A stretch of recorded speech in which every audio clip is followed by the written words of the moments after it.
Serius seronok dapat layan karaoke dalam kapal laut pun memang semat cok. Sambungan cerita aku belayar 2 hari ke Ternate part yang kedua. Hari kedua aku berada di dalam kapal kan. Pagi-pagi ni aku tengah duduk termenung sambil-sambil menikmati kehidupan yang sangat bebas inilah.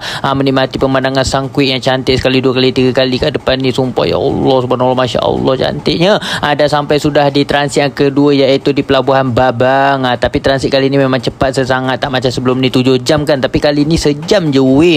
Time ni keluar laju tau, ke sana ke situ mencari kedai makan untuk bungkus makanan je. Tapi disebabkan masih pagi lagi kan, banyak kedai makan yang masih tutup. Sahabat-sahabat sekalian, lambat bukanya tengok bola malam tadi mungkin. Jadi aku beli je kat kedai mana yang buka. Dan tak lama lepas tu kapal pun bersambung lagi jalan pun. Nasib baik tak tertinggal, goblok cepat. Masalahnya tak relax langsung kapal ni cok. Bye-bye babang, jumpa lagi. Kapal yang aku naik kali ni dia tak ada tempat untuk lepak-lepak, ada kursi meja macam sebelum ni lah. Jadi ramai yang duduk santai-santai dekat belakang dek sini lah. Rasanya ni tempat yang paling nyaman sekali tau. Siap boleh ambil gambar, buat video cantik juga dengan view pemandangan laut. Best sekali cok. Kapal yang aku naik ni akan sampai Ternate pada petang ni. Sikit je lagi dah nak sampai dah kita orang. Nasib lah kejap je perjalanan kali ni weh. Makan dulu ya aku. Makanan yang aku bungkus dekat babang tadi tu, nasi putih dengan ikan memang sedap sangat cok. Lepas siap makan kan, aku masuk balik dalam dek. Aku perasan ada orang yang nyanyi-nyanyi dekat tempat main PS malam weh. Macam biasalah, aku pun tak malu main masuk je. Padahal ini tempat staff tau. Dia buat aku tertarik sebab aku dengar orang tu nyanyi lagu Malaysia cok. Memang respect sekali aku.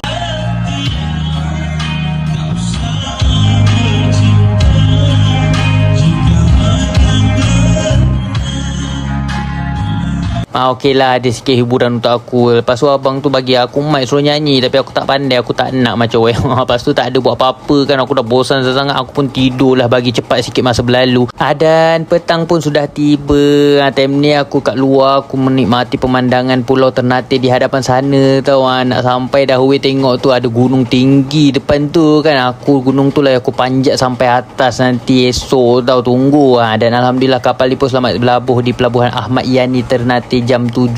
Masa ni kan hari dah gelap dah pun. Aku memang tak ada booking apa-apa mana-mana tempat tinggal lagi. Cadangnya tidur kat tepi-tepi kerusi ni lah. Mesti semak esok bangun terus nampak pemandangan laut. Tapi tak jadilah, takut kena colik nanti kan.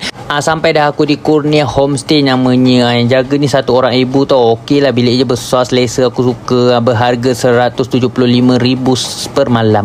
Okey, lepas tu keluar aku cari motor sewa. Time ni kan nombor aku dapat daripada Google Map. Aku cari, aku kontak, ada motor kan. Aku terus pergi ambil lah. Time ni ada bapak ni yang jaga. Terima kasih bapak, ada satu simpankan untuk saya. Terus pergi makan, aku lapar pula kan. Perut ni try makan ayam lalapan pula. Kalau kat Malaysia terkenal ayam gepuk. Sedap cok. Ini baru asli rasa pedasnya macam weh. Okey lah, esok